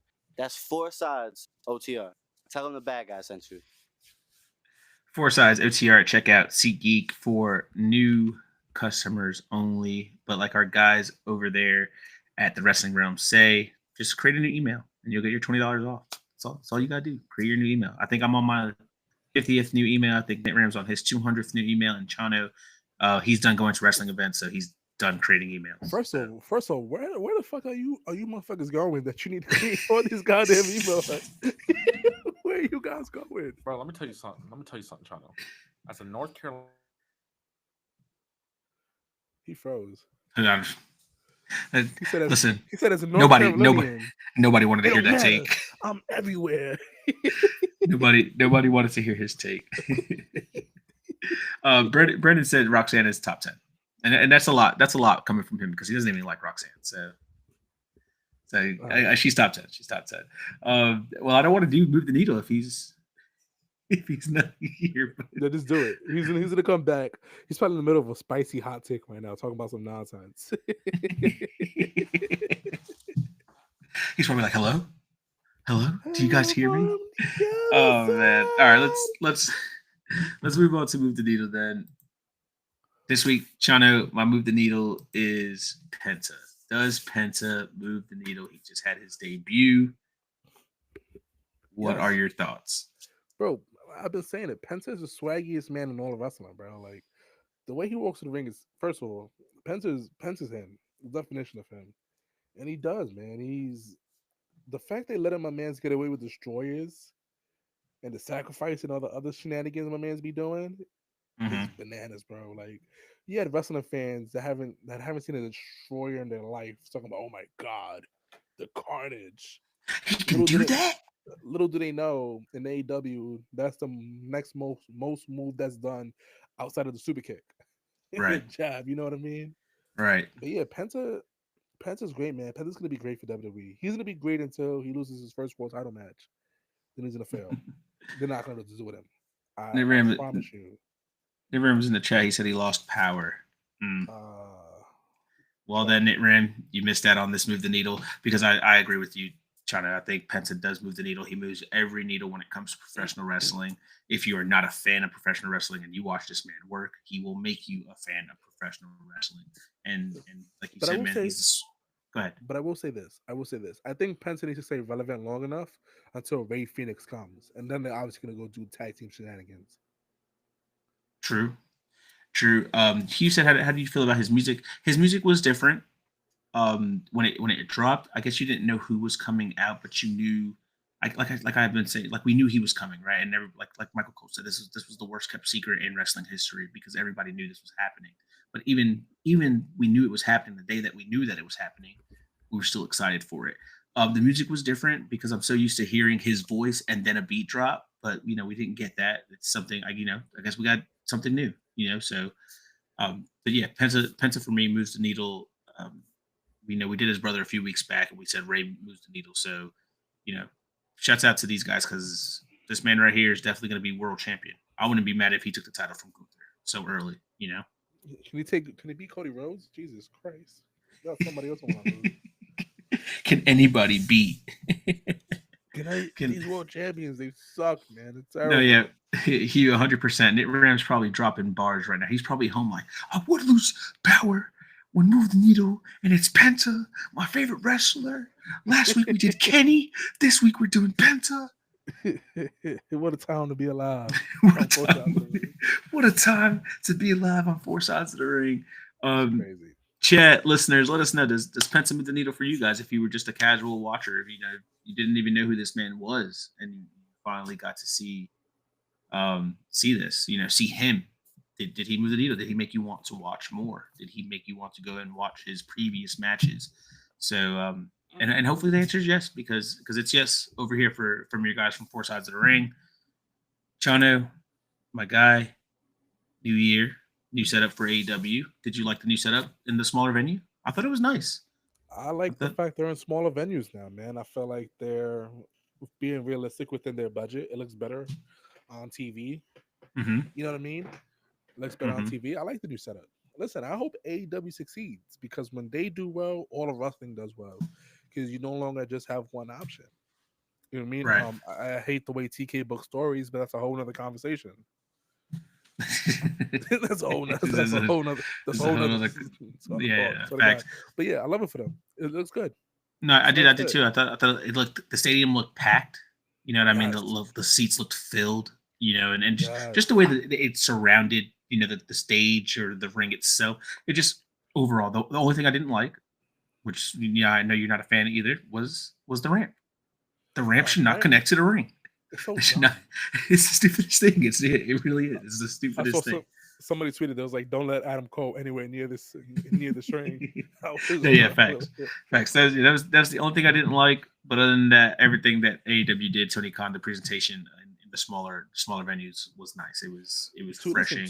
2,000, 3,000 seaters for regular shows, perfect. You know what I mean? Don't force it. Mm-hmm. Don't force it off for pay-per-views. Go big. You know what I mean? Pay-per-views go big. But 6,000, 10,000 fans for a house show or a TV. It's fine because I'm they're going to telling be you- loud. Those I'm telling you 10,000 right now. fans will make it sound like there's 30 or 40, you know, in the That's arena a fact. itself. I'll tell you right now, the only wrestling events I'm going to all year is AEW events. 'Cause Okay. They keep the cost low, and I actually get wrestling. I don't get a BS segment I have no interest about for 45 minutes. That's true. That's true. Your boy Hugh said Black History Month is coming up. Cody Raheem Rhodes will not be losing his title. That's crazy. Yo, my favorite thing when Cody won the title, they started photoshopping him to all the Black historical events. Oh man, yo, Chance, I know, bro. I know you've been sick and tired of Mariah May and Grand Slam. I'm not sick and tired of her. I'm impartial. I just don't care no more. Fair enough. All right, I know you hadn't been happy with Mariah May. And she's got a match coming up, Grand Slam Australia. She's going up against the rookie Toni Storm in her first year at AEW. Are we gonna watch Toni Storm become a first-time, aka four-time champion? Probably in front of her people. You know what I mean? Yeah, She's an Aussie. You know what I mean? So it makes sense. it makes I hope sense. I so. mean, you know, I'm not gonna- if Nick Ram was here, I mean, he's been saying it. You know, the women's division in AEW runs around. Needs Toni Storm. Yeah, He needs needs Toni Storm. If she's not a part of the women's division, it's lackluster. You know what's the craziest part about it? It's like TK knows how to create moments, right? Mm-hmm. He knows how to create moments. Mariah May winning at All In, Danielson winning at All In. These moments, Mm-hmm. these incredible moments. It's like, wow, the payoff was amazing. It was worth it. All of this was worth it for this one moment. Oh, it's Nenta. It's Ooh, Nenta. Is Nenta? Am I a needle mover? It's I don't know about you particularly. it's Yo, I don't know what Pentram. happened. Yo, my whole house just Pentram. went black. Yo, yeah, did you just rob NetRam? Hop up on the hop up on the pod. Nah, but ultimately, ahead. at the end of the day, like he knows how to create moments. Mariah May winning was amazing. Everything after that was extremely lackluster until Toni Storm saves the day. So, That's yo, true. it's mad funny. She won PWI's Women's Wrestler of the Year, and she was like, as a rookie, is this a joke? I've only had like 3 matches. 2 matches. Only had 2 matches. With we're just discussing Toni Storm. She's got a title match coming up at Grand Slam Australia. Do you think she's going to become a first-time ever AEW World Champion, aka Toni 4-time? Yeah, I kind of just hope so. They got so much depth of women on this roster they're not even using correctly, and they just added another one with the debut of with with Megan. Yeah. So it's like I don't want her to be another Deonna Purrazzo, and I hate to say that because you guys know how much I love Deonna, but it's like Thunder Rosa, Deonna Purrazzo. I mean, you guys know Deonna personally, so you know what I mean. I think Deonna does it to herself, though. You know, and Thunder Rosa is another one. I think she does it to herself. You know. I don't think it's dumb. You know what I mean? It's like the one thing I want from AEW this year is to split into 2 brands. Give me Dynamite, give me Collision, 2 separate brands. Split your roster. I feel like in a sense that it is them, right? Because like Thunder Rosa feels like she should be on top. You know, that she should be in a main roster, you know, in a main event picture. But like she's not interested. Yeah, bro, you have to remember when she came into AEW, she was one of the top women in that roster. The 100%. But the roster's got more diverse. It's she some wasn't people gotta find their interesting. second. You know what I And mean? Like she'd have held the title for what almost 400 days because there was just nobody interesting. bro, I'm not gonna hold you. Because Sheeta was her. Chill out. There's not a lot of great character work on AEW for the women. You know what I mean? I feel Except that. I Harley mean, yeah. Harley Cameron. Now Harley Cameron is killing it. She's great. I do, She's I great. do fuck with Harley Cameron. She has gotten better, like in ring and personality wise, since she debuted. It's night and day, way better. You know what I mean? Oh yeah, 100%. You can say the same thing about Sky Blue before she fucking snapped whatever the fuck she broke.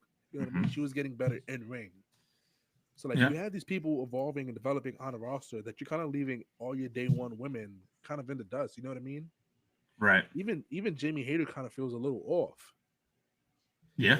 And people and when she was hurt for those year and a half, everybody's like, "Oh my God, Jamie Hayter's gonna remind everybody why she's the best women's wrestler in the world." And she's been back. And I'm not gonna say she's been lackluster, but she hasn't proven anybody right so far. That's true. We'll see. We'll see what happens come Australia Grand Slam. We got Toni Storm going up against the champion Mariah May. Hugh says, Chance, we were talking earlier about AEW, but Hugh says Toni is finally learning that he doesn't have to compete with the WWE. Stay in your lane, Toni. Cater to your promotion. Strong points. That's a huge reason why TNA has survived throughout the years. Nate Ram, while you were gone, we were just talking about, did you like the new setup for AEW in the smaller venues? Yeah, I mean, everybody kept saying run smaller venues, and now we're complaining that they're running smaller venues. I love it. And I heard, I was watching you guys in the dark. My house was real dark, so I just, I was scared. But the ramp, I like that ramp. I like it being even with the ropes because you get those spots that look like they hurt so much more than falling to the ground.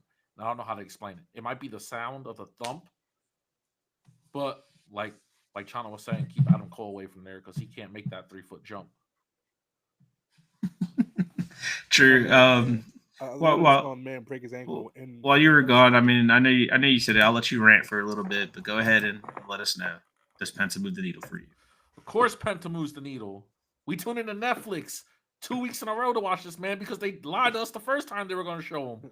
He moves the needle 100%. Do I think they're going to drop the ball? 100%. But does he move the needle? Guaranteed. I'm just going to say it, guys. I'm happy the whole Rey Fenix thing happened. Because the Rey Fenix thing doesn't happen, Penta is a tag team guy. Because that's what they wanted. They wanted these guys to be a tag team. I'm okay Penta with that. now is a solo star. He moves the needle, and we got a year to see what he can do before he's in catering. So let's hope good things. Hope good things. Hugh said he hates the ramp too. He's in agreement with me and Chano. Fellas, Wednesday night, I'm not sure if you guys caught, but we had another big return this week in wrestling. Our guy, the Samoa Joe, the Submission King, is back at AEW. He came back to save his boy Hook. Now, what I'm going to ask you guys, I'm going to start with Chano first because I already know nothing can save Hook. But can Samoa Joe help Hook get his shit on track again? Make him more interesting because that's what we want. We want Hook to be interesting, and we're not getting it. Can Samoa Joe help him do that? I've given up on Hook. He has good boxing shorts and a good theme song. Other than that, give up on Hook. Samoa Joe should be trying to find a way to kill Chris Jericho for taking him out with that forklift. You know what I mean? I know Samoa Joe to be a petty individual and an vengeful man. So the fact that he's not trying to kill Chris Jericho right now to save, you know what Hook's issue is? He's not charismatic. I don't care about Hook. There's nothing that Hook does to make me go, this guy's interesting. He has no personality. His moveset sucks. The coolest thing about him is boots. I like Hook better when he didn't talk and he had a backpack. And my man was eating hot Cheetos. Doing promos. He is getting in better shape, to be fair. He's getting more better shape. I don't care about better shape. Make me care. You think I'm gonna see a 6-pack and sympathize with the man? Hey, Vince McMahon said if you have a 6-pack, you're a heel. Bro, like what am I gonna do with Hook having a 6-pack and pecs? What does that do for me, NetRam? My fault. Pentaram. What does that do? What does that do for me? Like, if Hook shows up with a 6-pack tomorrow, you're like, ooh. I'm a Hook guy now. You know what I mean? That does nothing for me. Miz can go to be 7'5". Hook is boring. How you feeling there, Rev? You think Samoa Joe could help Hook get his career back on track? Nah, man, Hook is shot. I was explaining this to Brandy while we were watching it. I was like, there was a time, and I remember you remember this, Marcus, where Hook was like the most over guy on the roster.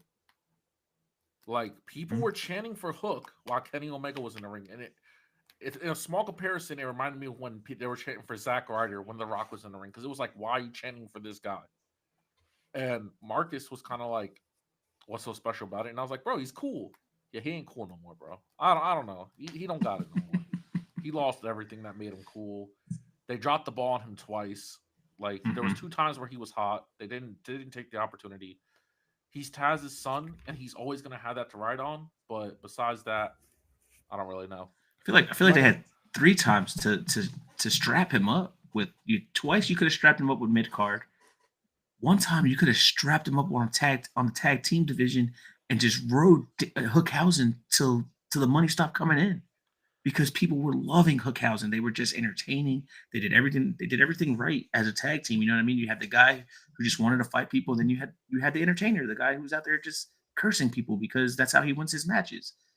You know, and that was great. That was entertaining, and they were just doing good wrestling, and they just dropped him. You know what I mean? And that's because, you know, whatever happened with Danhausen happened, and all that came to light. But it is what it is, you know. And like you said, they just dropped the ball, and I feel like they've had a chance. You know, especially in that Hookhausen, you would have thrown the tag team titles on them. Danhausen will still be on your television today, and Hook would be a more interesting wrestler. You can't save boring. My man's just boring. Who's more boring though? Who's more boring? Hook or Taz? Nah, I love Taz. You never give me the shit on Taz. Taz is one of my favorite commentators right now. No, I'm talking Taz the wrestler. Still love Taz.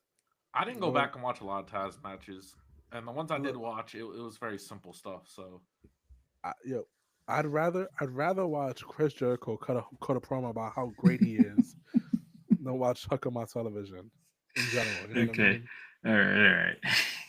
Let's talk about a little partnership, fellas. We had a partnership that was announced earlier this week. TNA WWE finally announcing their partnership. I think it was two or 3 years. I can't remember, but it's more on the lines towards NXT than it is to like SmackDown or Raw. What are you expecting out of this partnership, Nick Ram?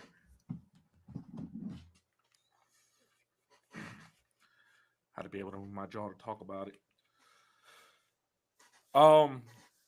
This partnership, I expect a lot of great things to come about it. I also just see it as WWE is going to eventually own TNA, and that will be their official developmental. NXT will become a third brand. Mm-hmm. But there's some things in TNA right now that needs to be addressed, because we have to address it. A lot of TNA, and I'm going to go on a stretch here to say about 40%, maybe 50% of the most popular people on the roster are recently released WWE superstars with different names. We have AJ Francis, we have Nick Nemeth, we have Ash by Elegance, who is Dana Brooke, right? So it's, what do you do when they come in? Are we acknowledging that they used to be there? Are we acknowledging any of it? And then on top of that, we have names that you can't bring in that are in the main titles right now, like a Tessa Blanchard, who is a racist, and a Hulk Hogan of females. But you also had the fact that you want to get their top people, which is you want to get Masha. They practically already got Jordan. You want to get Joe Hendry. You know, I'm pretty sure Josh Alexander's ending up in the E. I don't care what anyone says. So it's don't forget about Timu Bobby Lashley. Yeah, see, that's another one. But people don't like Moose, man. I don't know. I like Moose. I don't know why people don't like Moose. No one's ever explained to me why I shouldn't like Moose. They just tell me I can't like Moose. But nah, they it's the same. He's a big Tessa defender, so he gets a lot of. Oh, he's racist too. He gets a lot of shit. He gets a lot of shit over it. That's just what I've seen. Well then, yeah, leave Moose out too. But yeah, it's like there's things that need to be addressed about it. the TNA champion is Nick Nemeth, I believe, unless he recently lost it. But No, I don't think he's lost it yet. so if they ever want to bring in the TNA champion, is it gonna be former NXT champion Dolph Ziggler? Nah, he's dropping the straps to Joe Hendry to make things easier. Makes sense. Mm-hmm. Joe Hendry gonna be in the Rumble as the first TNA champion men to be in the Rumble. That makes sense too. It makes way more sense that way. You know what I mean? And I'm sure Ziggler just wants to go on and just wrestle now. You know what I mean?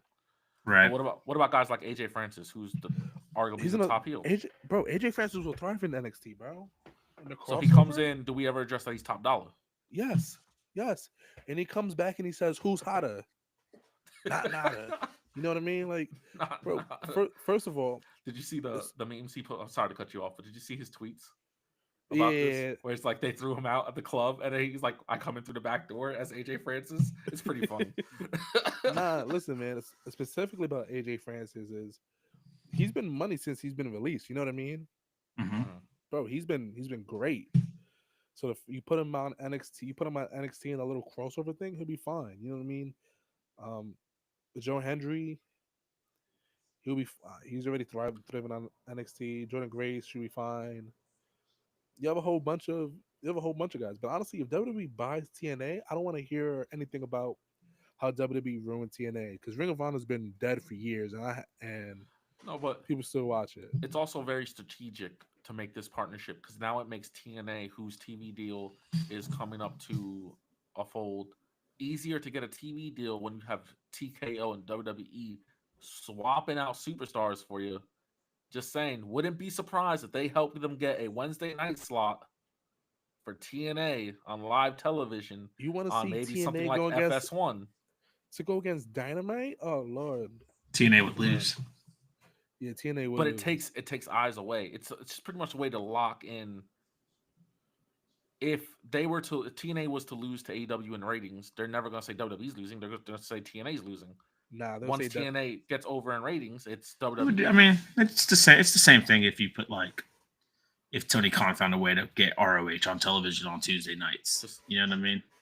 I'm telling y'all, this WWE deal is an easier way for TNA to get a TV deal where they will get a spot on Wednesday night, specifically at 8:00 on some other network. It's easier to get a TV deal when you have WWE backing you up. See, I don't think it's going to be a TV deal though. I think it's going to be a Netflix deal. Ooh. A Netflix deal? Think people watching Netflix for TNA on Wednesday? That's crazy. Netflix is for Mondays and Thursdays only, and for Fridays sometimes too when there's special occasions. Fridays. No. Internationally, Netflix has all the WWE shows. Sure. Let's Chance, how are you feeling about the partnership? It's not even a merger; it's a partnership. I don't care. I feel like it just says the quiet part out loud. You know what I mean? Right. I feel like they were teasing it for a little while. I feel like we was waiting for the official NXT versus TNA, and now we getting it. True. We're gonna get the version of TNA. We're gonna get the version of Survivor Series when it's brand versus company versus company. That'd be awesome. NXT versus TNA would be sweat. I mean, y'all see, it'll be money. You know what would actually be money? This matchup right here would be money. I can't even see it. What's the matchup? You get Julia versus Masha Slamovich. That's a 5-star match. Nah, listen, I'm thinking deeper. You know what I mean? It's NXT versus TNA. Ariana Grace beating Jordan Grace to use the last name Grace in WWE.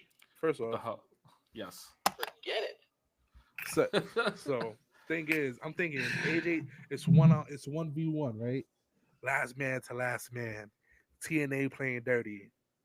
You get the original AJ Styles music coming down. My man comes showing down. You think he's gonna help the E? Turns his back on the E and joins Team TNA, giving them the W. And then they reward him by giving him the strap, beating whoever the hell the champion is at the moment. It'd be Nick Nemeth. So what they did in AEW with Christian Cage and Kenny Omega, in a sense. No, but better because it's WWE. the big leagues. Duh. Yeah, I mean, And plus, it'll I- mean more because it's AJ Styles who's TNA royalty. You know what I mean? I think Sure. Chano's onto it though. I think an invasion angle would be pretty freaking cool because you don't know whose sides. Is Ethan Page TNA or NXT?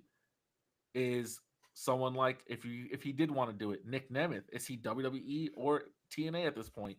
AJ Francis could easily he has to be TNA. They called him top flop over there. But 1,000%. but like you have guys you can bring in Xavier Woods. Xavier Woods. You could bring in Josh Alexander, have him debut, and you think, oh, he's there for TNA. Nah, he's with his boy, and they're reforming the North, but the NXT version. Like there's plenty of the South. There's like the invasion angle for a TNA NXT would work so hard because a lot of their rosters are literally just flip flopped. That's true. Well, Instead of invasion, you know what it's like. It's the secret invasion. You never know who's who. Everybody's paranoid walking out in the locker room because you don't know whose side of anybody is on. So everybody's on their P's and Q's. Can you really trust? Can you really trust so and so when it comes to what's old boy's name? Damn, the one with the dress who cut him off. Wesley. Oh, Wesley. Is Wesley really NXT, or do you think his boys at the Rascals will forgive him, and he's really TNA? You know what I mean? I don't know. Meanwhile, young Javon Evans is just dapping up everybody. He said Nick Nemeth can't return at all to the WWE unless he's changing his name back to Dolph Ziggler. He can still be Nick Nemeth. He could be like, that's my government name. We talked Ziggler about was my slave name. We talked about the late and great and alive Ric Flair and how he said he could do one more match if he could. Chano, we had another guy, 30 over 45, coming out of retirement. Might be going up against Zilla Fat too, maybe. I don't even know. But Booker T put himself over. Is coming back. I know it's his promotion. That's what you're supposed to do. We gotta get these old men out away from booking positions when it comes to themselves. You know what I mean? It just don't... The crazy thing is that his promotion is a WWE ID camp. So imagine if you're like, yo, I'm trying to get spotted by WWE ID, and you're like, yo, who's top dog over there? Oh, it's 59-year-old Booker T. just beat the champ in Zilla Fatu. I'm not gonna hold you. It also makes me believe that AJ Francis go pop up on NXT because he was just at ROW. You know what I mean? Mm-hmm. Like you said, which is the WWE ID camp. So they probably like, you know what? We like the work you're doing. Let's see what's going on. But I'm not gonna hold you. I think TNA is the perfect spot for AJ Francis. I don't think he should ever come back to WWE. You see that video of that guy overreacting to AJ Francis coming out? No, we don't. We can't. We can't discuss. We can't discuss old boy. Old boy's canceled. Yeah, that guy sucks. Blows. Just the facts, dude. That dude just like I don't know. Just the fucking worst. Yeah, we don't. But yeah, I watched that and I'm just like, come on, dude, just leave my boy AJ alone. Why are you hyping him up like that? It's not even cool. But first off, AJ Francis is him first and foremost. I'm not gonna. No, facts. I'm not gonna disrespect Top Dollar because who's hotter? Me, 100%. And if he wants to find out, he can come on four sides of the ring, and we can have a discussion. I'm not gonna hold you. AJ Francis wants to jump you. I'm helping him. It's not personal. That's crazy. It's not personal. It's just a business. That's crazy. I sat next to you at Forbidden Door. Yeah, but I get to be part of first class. You know what I mean? I'm about to Beyonce everybody up in this podcast. Oh man, let's jump in. Let's jump into our main event question of the evening. It looks like all the talking has been done. It's time for the main event. Main event question, fellas. Which title will achieve greater prestige? The Women's Intercontinental Championship or the Women's United States Championship? Now, we know in the men's division, the Intercontinental Championship has a more prestige because of how long it's been around, but both of these titles are fairly new. One is about 2 weeks older than the other, but which title do you think will have the higher prestige in the later years? Let's get Nate Ram's thoughts. I think the first 5 years, if that's what we're talking, 5 years-ish, I think it is going to be the U.S. title. I think it's going to be the polar opposite of the men's. They debuted at the same time, but it's also about who was the first and where you can go from here. And I think Chelsea Green is going to have this run where it's not only just hilarious, but she's really going to show the work that she can do the wrestling amount that she can contribute to this women's division. And not saying that Lyra can't do that, but she's not in character. I'm not as behind Lyra as I am Chelsea Green. And I think when the time comes and Piper becomes the next United States Women's Champion, I think the lineage will keep following, and it'll be something of that greatness. So I'm going to go ahead and put my money down on the red, white, and blue U.S. title. America. How you feeling, Chance? Which title do you think is going to have a greater prestige in the later years? Chelsea Green, because it's Chelsea Green. Whatever title Chelsea Green holding. I mean, she's great. Next year, Intercontinental Champion Chelsea Green Channel's like, yeah, that United States Championship sucks. Do y'all see this Intercontinental? Blows. You know, I'm gonna keep it a buck with you. Honestly, I generally don't care about either one of these titles. I feel like these titles are cop outs. This way, they don't have to worry about building actual women's stories that matter. They can just build around titles and make their lives easier. Which doesn't, you know what I mean? It's lazy. It's lazy booking. The titles hide their laziness because they don't know how to book women except for Shawn Michaels. So, you know what I mean? That's about that. Other than that, I generally don't care for either one of them. They're lazy. I mean, I don't know. I think it's going to be Intercontinental Championship. I feel like that one's going to, just in the later years, it'll have the higher prestige, only because how these wrestlers will talk about it. I think of people like maybe like Charlotte Flair coming out and telling a champion or something like, oh, the reason why I want that title is because my father held that title. You know, so I want to hold that title. You know, obviously it's not the one that Ric Flair held because he's not a woman, but you know, the Intercontinental Championship in general, right? So just thinking stuff like that will have more of a history towards the Intercontinental Championship itself than the United States Championship. These titles also open an opportunity to be legitly Grand Slam champions for women. I also need Bianca Belair to win the United States Championship and then make it a spinner so her Jane Cena career could still be at a float. That's bananas. Even though she probably will win the U.S. title. Oh yeah, 100%. She's gonna win all three of them. She'll win the Intercontinental too. At the same time. Fair enough. Chad, let us know which belt you think is going to have the greater prestige, or let us know in the comments as well. Other than that, fellas, let's go ahead and get up out of here. We're a little over time, but that's okay. Go ahead and get your plugs.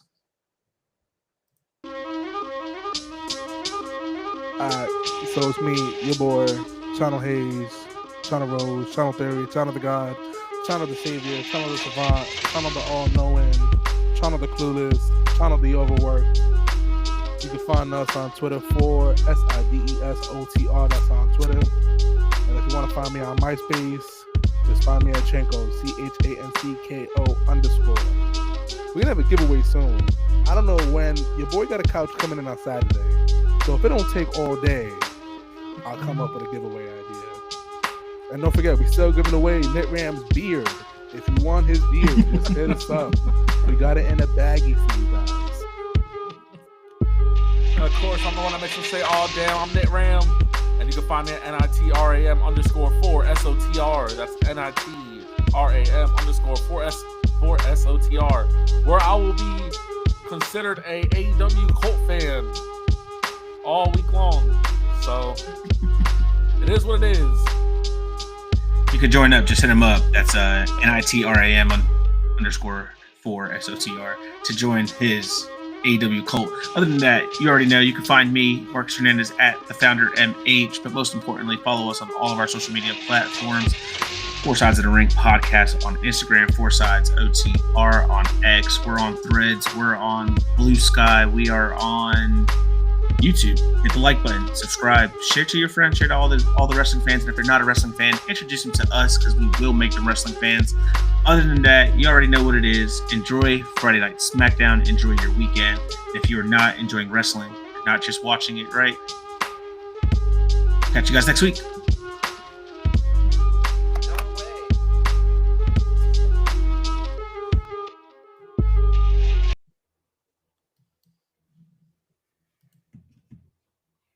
That button is 500 ways